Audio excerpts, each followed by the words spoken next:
자, 여러분들 안녕하세요. 이번 이야기 시청자 동네꼬마님 이야기입니다. 동네꼬마님은 믿고 듣습니다. 바로 출발을 해볼게요. 안녕하십니까. 안녕하십니까?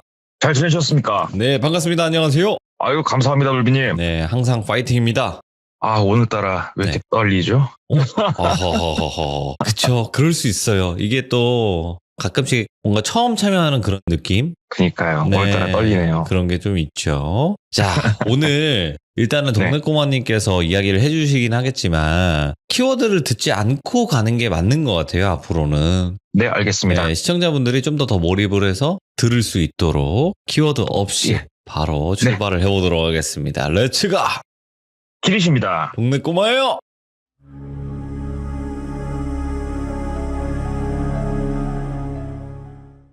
제가 저번 주에 말씀드렸던 좀 철없는 그 형님, 네. 그 형님이 몇 가지 얘기를 해주셨는데 네. 시간의 흐름대로 이 형님 해주신 다음 얘기를 한번 해보려고 해요. 이때가 16년도 7년도 이쯤으로 기억을 하시더라고요, 이 형님이. 근데 사실은 정확하게 말하면 제가 뭉뚱그려서 얘기를 하는 거고, 이 당시 형님 나이가 이제 뭐 30 후반 이쯤, 40 뭐 이쯤이라 생각하시면 될 것 같고, 이제 이 형님이 저번 주에 말씀드렸던 그런 약간의 뭐 무당이 되고 싶은 여자와 얽혀서 조금 머리 아팠던 일을 이제 마무리 짓고 착하게 살려고 했었대요. 성질 죽이고 세상 착하게 살아야겠다. 하지만 사람이 이제 그 성질 어디 안 가거든요. 그래가지고 또 본 성격대로 재밌게 이제 놀면서 살고 계셨는데, 이 형님이 아무리 뭐 속된 말로 망나니 짓을 하고 다녀도, 아무리 아버지가 호적에서 파도 이 집은 무조건 모여야 되는 날은 있어요. 이때가 언제냐면 이제는 조금 간소화가 돼서 조상님들의 제사를 좀 합동식으로 한 날짜에 몰아서 제사를 드리고 선산도 좀 가보고 이런 식으로, 이 제사에 대해서는 굉장히 양보란 1도 없는 집안이거든요, 이 형님 집안이. 근데 여긴 히스토리가 있었어요. 들어보니까 증조 할아버지가 소장농이셨대요. 정말 가난하고 힘드셨다고 그러더라고요. 근데 시주를 오신 스님한테 나 먹을 것도 없는 와중에 베푸셨는데, 그 스님께서 당신 아버지가 돌아가시거들랑 저기 보이는 저기에다가 아버지를 묻어드려라. 그러면 네 자손이 번창할 것이다. 이렇게 찍어주신 그 자리에 고조 할아버지가 되겠죠, 이 형님한테는. 고조 할아버지를 이제 안장을 했더니 그때부터 거짓말같이 일들이 풀려서 지금은 이 형님 아버지도 상당한 재력가고, 물론 약간은 어두운 빛깔의 재력가시고, 또 이 형님의 아버지의 형, 큰아빠죠. 큰아빠는 진짜 괜찮은 직업으로 상당히 재력이 있으신 분이에요. 그러니까는 이렇게 어떠한 묘자리를 통해서 집이 번창을 하다 보니까 이 제사 모시고 조상을 모시고 그 다음에 이런 묘자리 이런 거에 대해서 굉장히 민감한 집안이거든요, 여기가. 그래서 이제 이 형님도 어려서부터 보고 자란 게 그런 것들이니까 당연하게 아무리 아버지랑 사이가 안 좋아서 집에 들어가면 후드로 맞아 죽게 생겼어도 네. 그날은 들어가는 거예요. 근데 한 번은 이제 저녁에 제사를 마치고 온 가족이 다 모였겠죠.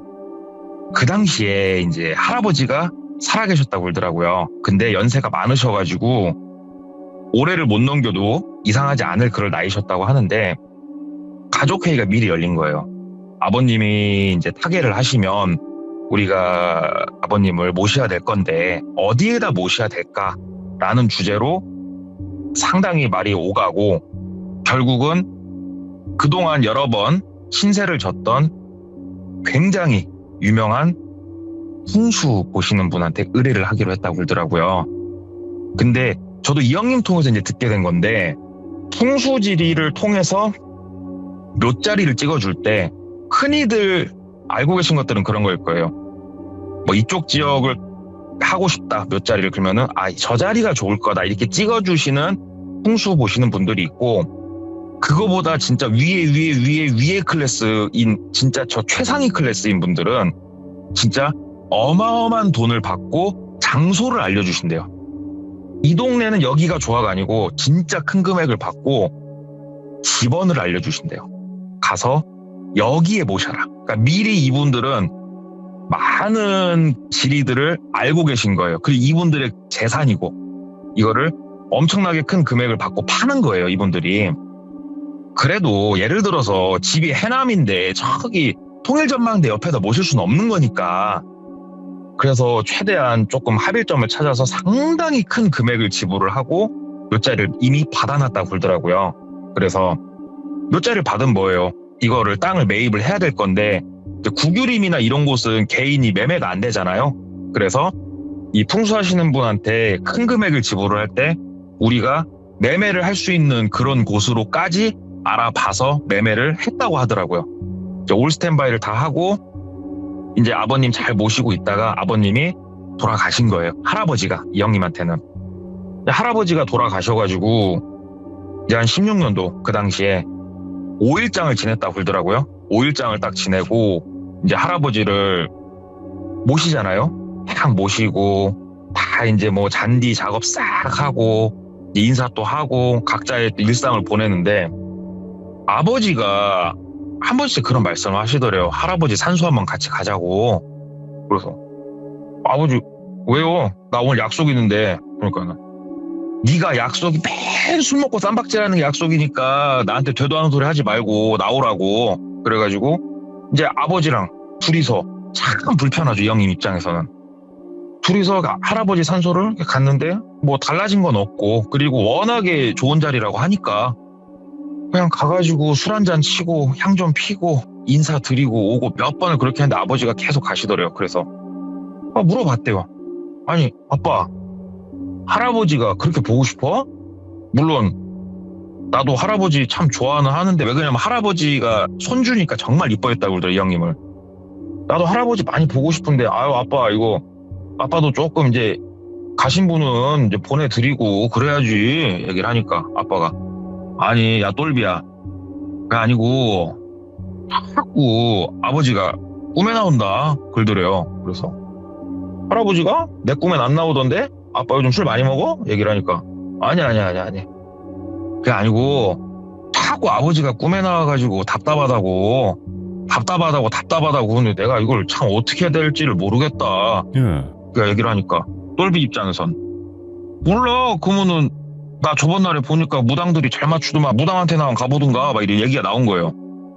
근데 아버지가 풍수지리 이쪽에 대해서는 상당히 철두철미해도 무당 이쪽하고는 별로 안 친하신 분이었거든요. 그래서 아니다 내가 마음이 좀 그러고 하니까는 그런가 보다 신경 쓰지 말고 지내자. 그래가지고 그냥 시간이 몇 달 정도가 더 흘렀대요. 아버지도 슬슬 괜찮은 것 같고 이 형님도 할아버지가 이제 워낙에 호상은 없다고 하지만 충분히 천수를 누리시고 편하게 가셨으니까 빠르게 조금 이제 기억에서 잊혀져서 또 이제 약간은 방탕한 생활을 이어가고 있었던 거예요, 이 형님이.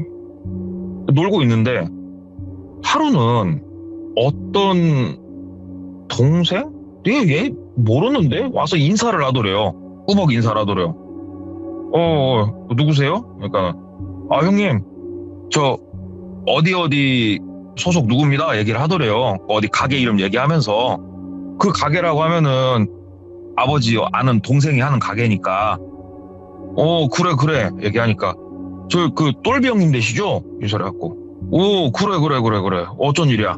그랬더니 형님 다름이 아니었고 조금 제가 드릴 말씀이 있어가지고 이렇게 조금 찾아뵙습니다 얘기를 하더라고요. 그래서 네가 나를 뭐 어떻게 하고 뭐 나랑 네가 할 얘기가 뭐가 있어서 말해봐 그랬더니 형님 이 자리는 좀 그리고 거기가 좀 번화가 술집 그런 데였대요. 예. 한쪽 가가지고 조금 조용한 데서 잠깐만 드릴 말씀이 있다고. 그래서 뭘까 나한테 할 얘기가 뭐가 있을까. 그래 일로 와라 가자 담배 한 대 피자 해가지고 좀 이제 한적한 데로 갔대요. 그래가지고 야 말해봐라 얘기하니까 형님 저 다름이 아니었고 형님 이거를 아버지를 회장님이라 불렀대요. 회장님한테 이게 바로 제가 말씀드릴 짬바도 안 되고 말씀드려봤자 혼만 날 것 같아서 일단은 형님한테 말씀드리는데요. 저기 그 할아버님 계시지 않습니까? 얘기를 하더라고요. 그래서 그래 얼마 전에 돌아가셨지. 왜 제가 이게 어떻게 해갖고 제가 정보를 좀 입수를 했는데 말입니다, 형님. 그 할아버님 산소를 누가 파헤쳤다고 들었습니다. 얘기를 하더래요. 그래서 우리 할아버지 산소를 누가? 나 한두 달 전에 갔었을 때도 아무 이상 없었어. 뭔 소리야? 그랬더니 아 형님 확인 한번 해보시지 말입니다. 그러더래요. 그래서 알았어. 야 너 연락처 뭐야? 그랬더니 연락처를 알려주더래요. 그래가지고 근데 형님도 아시지 않습니까? 회장님 귀에는 좀 제 이름이 좀 안 들어갔으면 좋겠습니다. 얘기를 하더래요. 근데 그럴만도 해요. 이게 뭐 만약에 진짜 가갖고 파헤쳐져 있고 이러면은 일 수습하고 아 그래 너 어디서 들었냐 아이고야 고맙다 하겠지만 가서 봤는데 멀쩡하면은 이 천하의 멋기가 되는 거예요. 어디서 그딴 소리를 주워 들어갖고 막 그딴 말 했냐고 또 두드러 맞는 거예요. 이해는 하니까 알았어 야, 내 선에서 확인할 테니까 어찌됐건 그렇게 네가 우리 집을 생각해 준다니까 고맙네.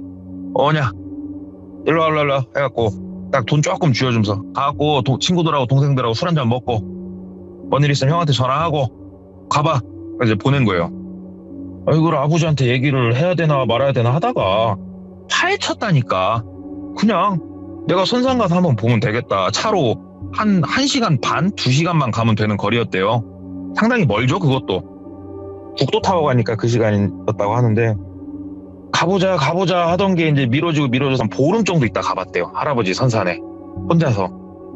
이제 딱 가가지고 바람 쐴 겸 가가지고 이제 담배 한 대 피면서 슬렁슬렁 걸어 올라갔대요. 거기가 얘기를 들어봤더니 진짜로 몇 가구 안 사는 시골 마을 있잖아요. 그럼 시골 마을이 있으면은 마을 위쪽으로 논밭들이 있는 거예요. 농로죠, 농로를 따라서 쭉 끝까지 올라가면은 그 농로가 끝나는 지점에서 이 형님네 집에서 중장비를 들여가지고 길을 또 새로 뚫은 거예요. 산 위로. 사람이 좀 걸어 올라갈 수 있게 어느 정도. 쭉 뚫어가지고 이제 만든 자리인데 이제 차를 밑에다 받쳐놓고 이제 한참 걸어서 이렇게 올라가서 보니까 자리가 멀쩡하더래요. 예. 할아버지 멀쩡하게 계시고. 그래서 아니 얘는 어디서 그런 숭악한 소리를 듣고 참 자식. 그냥 가야겠다. 내려와가지고 차 타고 이제 가면서 그 동생한테 전화를 해봤대요. 전화 받더래요. 예 형님 하고 받더래요. 야 네가 얼마 전에 얘기해줘가지고 내가 오늘 아버지한테 얘기 안 했어. 와서 확인 한번 해보는데 선상은 괜찮은데 멀쩡한데? 그랬더니 아 형님 진짜입니까? 그러더래요. 그래서 야 너 왜 말을 자꾸 흐리냐? 진짜입니까? 야 말을 해. 말 흐리지 마. 얘기를 하니까 아니 형님 그게 아니고 말입니다. 오늘이 며칠이죠 형님? 그러니까 뭐 예를 들어서 오늘 10일 형님 14일 날 있지 않습니까? 14일 날 저녁에 거기를 또 한번 파헤친다는 것 같은데 형님 제가 형님 생각해가지고 어찌됐건 뭐 회장님 댁이고 하니까 드리는 말인데 그 할아버님 입관할 때 거기에다가 폐물이랑 이런 걸 많이 묻으셨나요? 묻더래요. 나 모르지. 아버지가 좀 잘 아시겠지. 글쎄 노잣돈은 좀 는 건 아는데 뭐 얼마 안 될걸? 왜? 뭐 그거 도구를 나오는데? 보물 없어. 얘기를 하니까 아 형님 제가 그 소리를 제가 들었습니다. 저희 가게에서 일하면서 제가 몇 번을 들었습니다. 야 어떤 새끼가 그런 말 했냐? 어떤 새끼야? 얘기를 하니까 저도 누군지 모르고요. 저도 이렇게 왔다 갔다 하면서 회장님 조남 나오고 이런 얘기 나와가지고 제가 이렇게 말씀드리는 건데 제가 거기서 껴가지고 뭐라 말할 수는 없는 입장이지 않습니까? 얘기를 하더래요. 그래서 네 말도 일리 있네. 야 그러면은 이거는 내가 아버지한테 한번 얘기를 해야겠다. 얘기를 하니까 아 형님 근데 저도 있는 그대로 들은 그대로 형님한테 이제 말씀드린 것 뿐인데 아 형님 제 입장이 어떻게 되려나 모르겠습니다. 저는 진짜 그냥 생각해서 말씀드린 건데 형님. 그러니까 그래도 이건 얘기를 해야지 그러지 않겠냐? 얘기를 하니까 그러면 말입니다 형님 제가 주워 들은 바로는 형님 해 떨어지고 저녁 한 8시쯤 한다고 제가 들었거든요 형님. 저랑 한번 가보실랍니까? 그러더래요. 너랑? 그래 한번 가볼까? 얘기를 했대요. 그랬더니 형님 가서 한번 제가 뭐 들은 게 잘못된 거면 괜찮고 아니면은 그 자리에서 형님 혼자 뭐 어떻게 하시겠습니까? 그래도 같이 해가지고 어떻게 막을 건 막아야지 않겠습니까, 형님? 그리고 제가 형님 뭐 꼭 그러려고 한 건 아닌데 형님, 이게 잘 마무리가 되면은 조금 챙겨주십시오 형님, 얘기를 한 거예요. 예. 아, 그래, 약간은 똥파리 기질이 있구나. 네, 알았다. 뭐 네가 그 정도 정보를, 제대로 된 정보를 전달한 거면은 그래, 섭섭지 않게는 형의 동생 챙겨야지. 그러면 14일 날 5시까지 어디로 와. 형이랑 그 둘이 한번 움직이자. 연장 챙겨오고 막 이렇게 얘기를 한 거예요. 그래가지고 이제 기다리던 14일이 된 거예요. 14일이 돼가지고 이제 그 동생이 이제 와서 또 인사를 하더래서 오냐 일로 와라, 형 차로 가자. 그랬더니 그 동생이 예 형님 옆에 타더래요. 네. 그래갖고 야 일단 그냥 밥이나 한 그릇 때리고 일단 슬렁슬렁 8시라고 했지 네가 들은 게. 그랬더니 예 형님 8시면 어둡긴 하겠다. 일단 뭐 밥이나 한 그릇 먹고 가자. 그래서 둘이서 국밥 한 그릇 먹고 갔대요. 가가지고 도착을 하니까는 한 7시 반이 좀 넘었을 때였다고 그러더라고요. 그래가지고 아래쪽에 보니까는 뭐 차가 세워진 흔적은 없더래요. 그래가지고 이제 본인 차는 밑에 마을 어귀 옆에다가 그냥 한쪽에다 던져놓고 그냥 천천히 걸어서 올라갔대요. 일단은 사람들 흔적은 안 보이니까 야 씨, 밤에 올라가니까 무섭다 하면서 핸드폰 프레시 불빛 비추면서 할아버지 산산 있는 데까지, 산소 있는 데까지 올라간 거예요. 멀쩡히 산소 그대로 있잖아요. 그래서 산소는 뭐 잘 있고 야 저 옆쪽에 가 있자. 그래가지고 거기서 한 30m 떨어진데 좀 가려지는데 앉아갖고 기다렸대요. 핸드폰 프레시 끄고. 그러면서 야 너 만약에 오늘 뭐 아무것도 안 나오고 하면 너 여기서 기사대기 여러 대 맞고 가는 거다. 얘기하니까 아 형님 저 들은 대로 말한 거 뿐인데 형님 있어 보시죠. 얘기를 하더라고요. 그래서 있어 보자. 8시 반이 좀 넘었을까? 남자 한 4명이서 올라오더래요. 보이더래요. 이게 실루엣이. 그리고 후레쉬까지 이제 비추면서 올라오더래요. 그래서 예. 야 진짜 온다. 와 하고 있었대요. 그랬더니 딱 올라오더니 할아버지 산소를 파는 게 아니고 할아버지 산소에서 한 15m 떨어진 밑에 쪽을 파더래요. 야 저것들은 뭐 도는 거냐? 왜 저길 파고 자빠졌지? 형님 그 말이 맞죠? 뭘 하긴 한다고 했다니까 형님. 그러니까는 야 기다려봐, 저것들 뭐 도나 보게. 가만히 봤대요. 진짜 한참을 1시간 넘게 파더래요. 깊이도 파더래요. 뭐야 저것들 뭐 달라고 저렇게 파는 거야? 이렇게 이제 후레쉬 불빛 있는 쪽을 이렇게 막 보고 있으니까 갑자기 뒤에서 누가 이 똘병님을 털썩하고 잡더래요. 예. 털썩 잡으면서 여기야 소리 지르더래요. 그러니까는 기다렸다는 듯이 2명이 막 뛰어서 오더래요. 30m 거리니까 금방 오잖아요. 뚝딱뚝 뛰어와가지고 본인을 딱 잡는데 같이 온 동생이 소리를 질렀던 거예요. 자기랑 같이 온 동생이. 그래가지고 야 이거 뭐야? 이거 뭐한 짓이야? 그러니까는 형님 일단 저쪽으로 가시죠. 그러더래요. 그래서 야 먹가는 소리 하지 말고 이게 뭐한 짓이냐고, 이게 무슨 상황이야 이게, 얘기를 하니까는 저희 가셔서 말씀 나누시게 형님. 야 너 뭐야? 너 누구냐? 얘기를 한 거예요. 그때서야. 그랬더니 아 형님 저희 가서 말씀 나누시자고 얘기를 하니까 야 너 거기서 일하는 게 아니지? 너 누구야? 너 어디서 온 새끼야? 얘기를 하니까 아 그 말 더럽게 맞네. 이씨 야 차 막고 가기 싫으면 가자. 모가지 꺾여갖고 가기 싫으면 가자고. 그러니까 남자 3명한테 쌓여가지고 거기로 간 거예요. 가서 이렇게 보니까 구덩이 하나가 깊게 파여 있더래요. 뭐야 이거? 니들 뭐하는 소리야? 그러니까는 일단은 센터를 싹 쳐갖고 핸드폰부터 싹 뺐더래요. 싹 뺐고 니가 똘비냐? 그러더래요. 거기 계신 분 한 분이, 나이가 좀 있으신 분이. 그래서 나 똘비요. 넌 누구요? 얘기를 했대요. 그랬더니 아 내가 누군지는 알 거 없고 네가 땡땡 회장님 아들 똘비 맞지? 나 잘 안 해. 니들 이거 감당할 수 있겠냐? 니들 대한민국에서 2다리 뻗고 살 수 있겠어? 나 이렇게 하고 얘기를 한 거예요. 예. 제가 몇 번 얘기했다시피 이 형님이 곧 죽어도 각오가 있어요. 그러니까는 되게 만족한 웃음을 지으시더래요. 탁 지으시면서 한 5kg? 7kg 정도, 그러니까 엄청 무거운 건 아니고 적당히 무거운 쇠로 된 족쇄 비슷한 거 있죠? 족쇄. 네. 발찌 같은 거를 자기 발목에다 하나만 채우더래요. 딱 채우더래요. 그리고 놔주더래요. 일 봤으면 가. 그러더래요. 본인한테. 똘비 이 형님도 이제 계산은 있잖아요. 옆에 삽도 들고 있고 남자가 토탈 5명이 자기를 싸고 있는 건데 뭐 본인이 이소룡도 아니고 야 니들 기다려. 야 니들 얼굴 다 확인했어. 딱 기다려 이 새끼들 하고 막 뛰어 내려간 거예요 산을. 예. 근데 한쪽 다리에만 지금 족쇄가 채워져 있거든요. 이게 한쪽 다리에만 채워져 있다 보니까 잘 안 뛰어진대요. 뒤뚱뒤뚱 뛰어진대요 이게. 뒤뚱뒤뚱 뛰어가지고 본인이 한 50m 정도?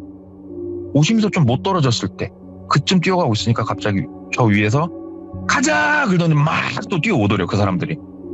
막 뛰어와갖고 본인을 다시 잡더래요. 그리고 사정없이 패더래요 본인을. 그러니까 본인도 맞서 싸워보려고 했는데 이게 이제 마음처럼 안 되죠 사실. 영화는 영화일 뿐이니까. 직살나게 쳐맞고 다시 끌려서 올라갔대요. 그리고 이제 무릎을 딱 꿇고 있으니까 입에다가 헝겊 같은 걸 넣어가지고 재갈 비슷하게 물려버리더래요. 그리고 다시 놔주더래요. 입을 풀려고 하다가 다시 뛰었대요. 그러니까는 그쯤 떨어지니까 다시 와서 본인을 직살나게 두드러 패고 다시 잡아서 갖고 올라가더래요. 꼭지가 돌아버리겠더래요 이 형님이. 예. 그래가지고 이렇게 얘기할 거 아니에요. 입이 이제 물려 있으니까. 그러니까는 아유 잘 짓는다. 그래 집 지키는 그렇게 잘 짓어야지. 그러더래요.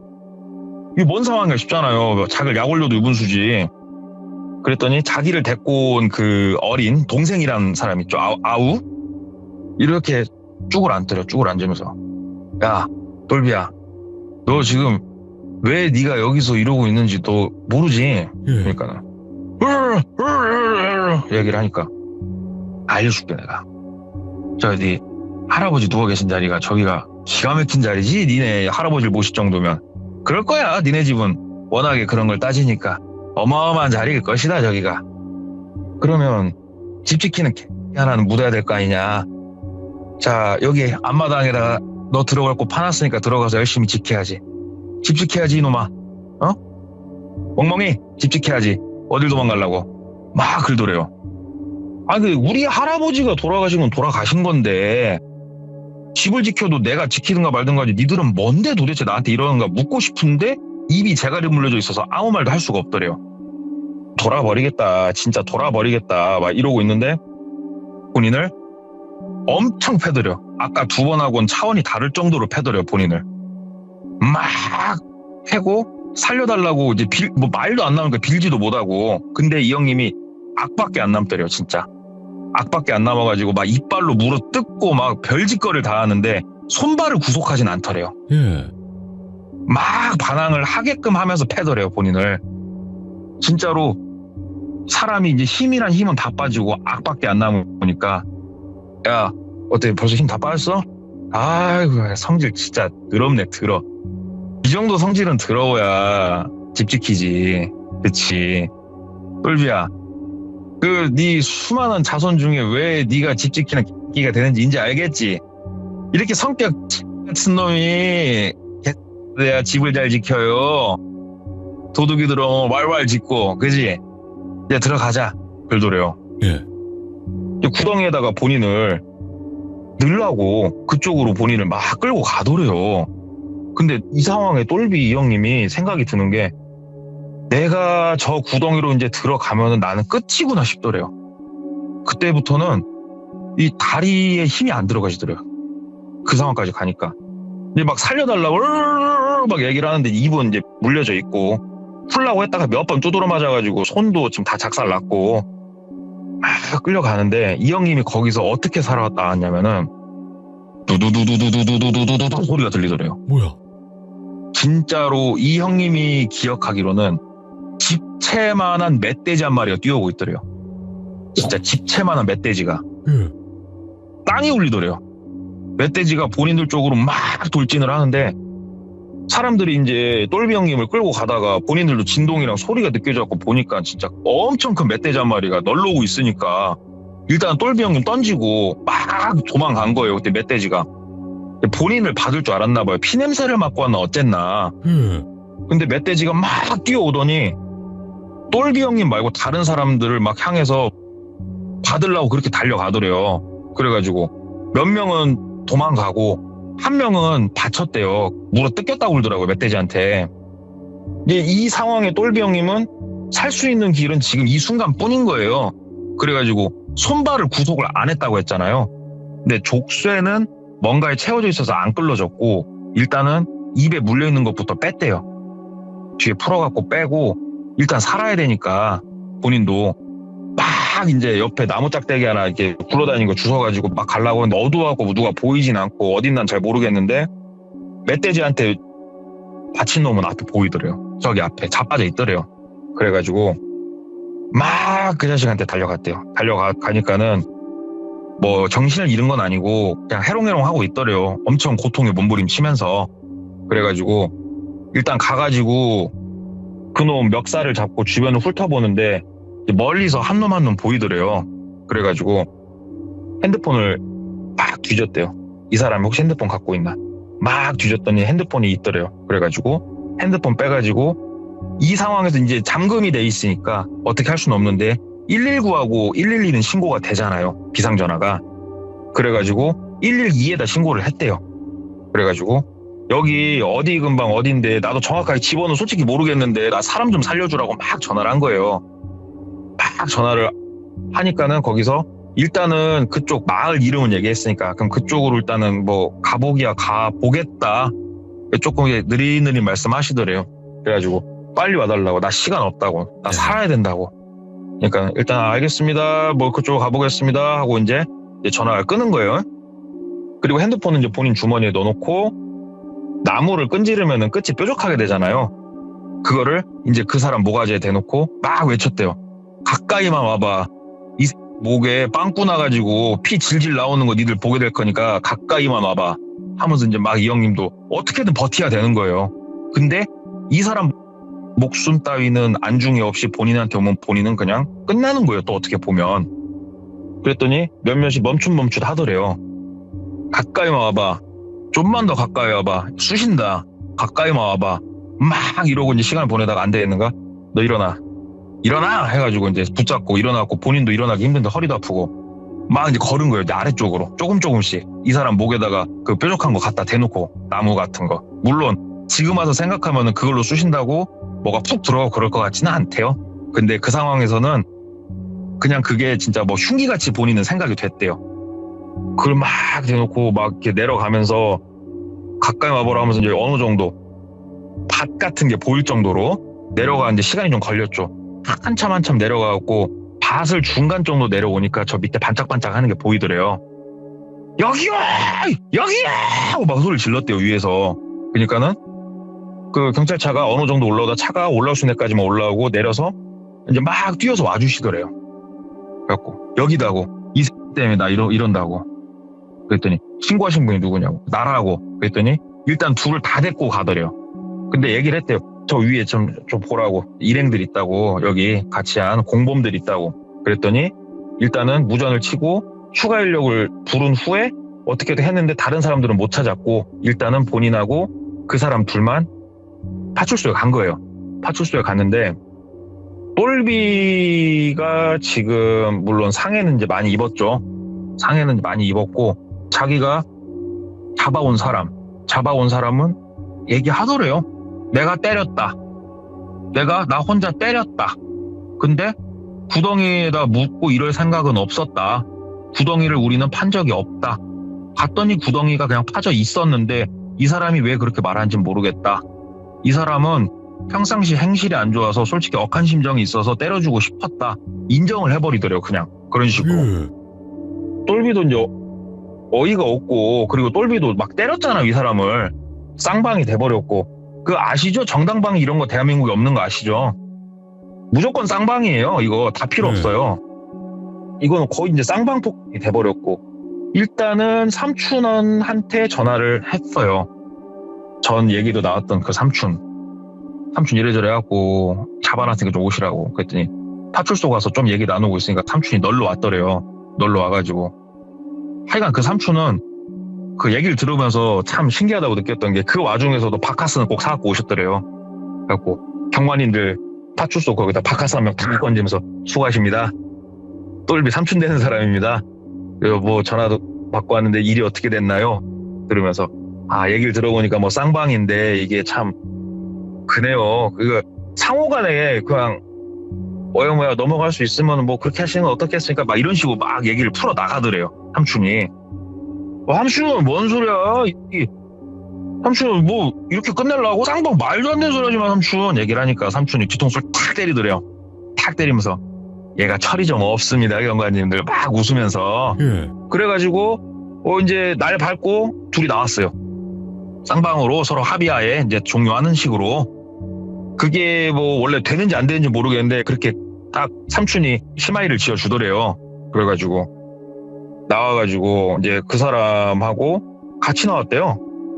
근데 삼촌이 갈 길 가쇼. 앞으로 이제 착하게 사쇼. 똘비 너도 착하게 살고 하고 삼촌이 본인을 삼촌 차에 태우고 막 가버리더래요. 똘비를. 삼촌은 잡아 죽여봐야지 삼촌은 막 그러니까는 기다려 이 새끼야 그러더래요. 그러더니 삼촌이 한참 어디로 가가지고 기다리더래요. 산 쪽에 세워놓고. 그러니까는 차 한 대가 오더래요. 그리고 그 차에는 아까 이가 실려있더래요. 뭐야? 삼촌 그럼 그렇지. 그랬더니 삼촌이 저 안에서는 뭐 말을 할 수가 없어.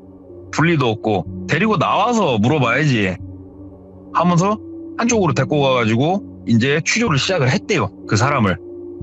근데 경찰서에서는 우리는 뭐 땅구녕을 판 적도 없고 어쩌고 막 그런 얘기를 했잖아요. 근데 일단 이쪽으로 끌려오니까 이 사람도 이제 본능적으로 느꼈겠죠.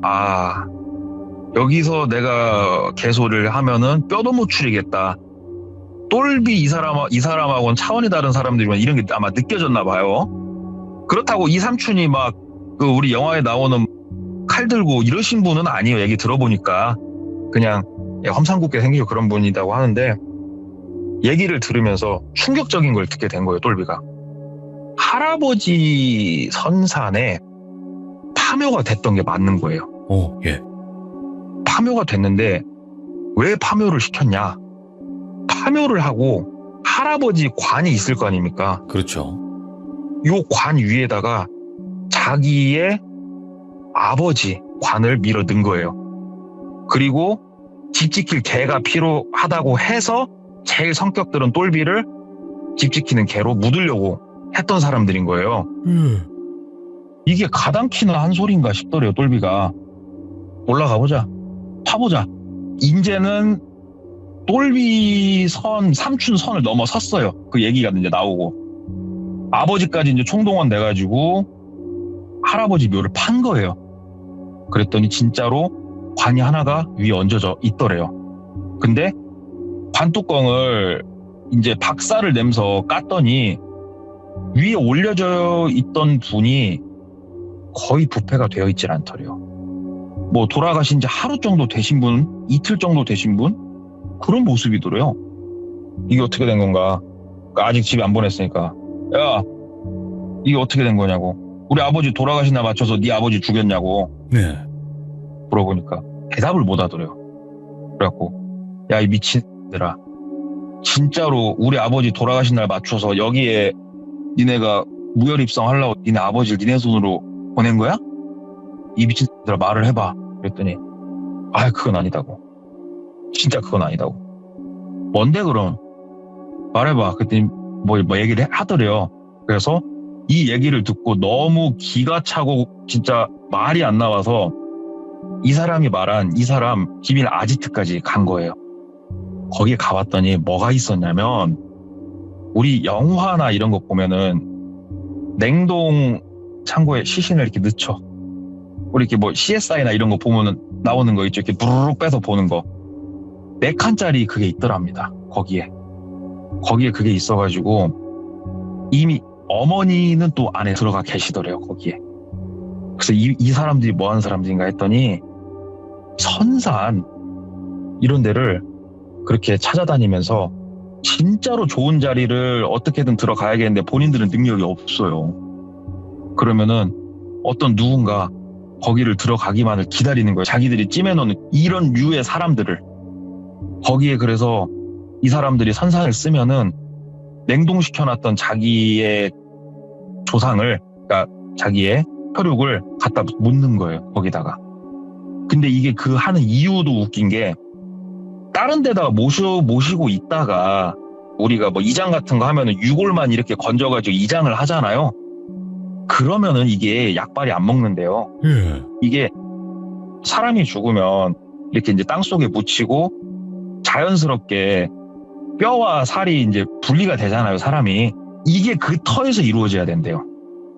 다른 터에서 그게 이루어지면 안 되고, 그러니까 냉동을 시켜버리는 거예요. 오, 예. 냉동을 시켜가지고 그렇게 하는 그 사람들을 만난 거예요, 거기서. 들으니까 이게 참 어이가 없더래요. 우리도 풍수지리 이쪽에 대해서는 누구보다도 참 광신도 같은 사람이라고 생각을 했는데 우리를 아득히 넘어서는 존재들이 있었구나. 예. 그러면서 이제 진짜로 나를 자기 그 아버지가 큰 대궐에 무료 입성을 했고, 그 뭐 노비 겸 집 지키는 개가 필요하다고 하니까는 진짜 나를 갖다 묻어가지고 그렇게 하려고 했구나. 이거는 못 찾겠다. 내가 거기에 묻혔으면. 누가 상상이 나겠어요? 자기 선산에 자기가 묻혀 있을 거라고 주변 누가 상상을 하겠어요, 그걸. 예. 진짜 이런 미친놈들이 있구나 하면서 물어보니까 이 방법을 얘네들이 혼자서 개발해낸 게 아니고요. 예. 얘네들도 어디선가 조언을 들었고 또 이런 얘기를 해줬대요. 대한민국의 소위 이쪽 진짜 잘 나가시는 분들 중에 풍수에 대해서 너무 진중하게 생각하시는 분들, 그런 분들 몇 자리 몇 개는 파보면 재밌을 거라고. 오. 그런 얘기를 했다는 거예요, 이 사람이. 예. 잘 생각해보니까 그네. 내 조상 묘를 파볼 생각은 안 하잖아요, 다들. 어떤 큰 일이 있지 않는 이상. 그렇죠. 이런 일이 있구나. 진짜 이런 일이 있구나. 그래서 이게 오늘은 뭐 스펙타클하고 진짜 막 엄청 쫄깃해하고 이런 류의 얘기는 아닌데, 이 형님이 그 집 지키는 멍멍이가 될 뻔했던 이 두 번째 얘기. 근데 나는 동네꼬마님께서 마지막에 이렇게 이야기를 잔잔하게 해주실 때 있잖아요, 정리하면서. 예예. 너무 소름 끼쳐요, 이때. 어떻게 이거 왜 소름이 나아지지가 않냐? 과찬이십니다.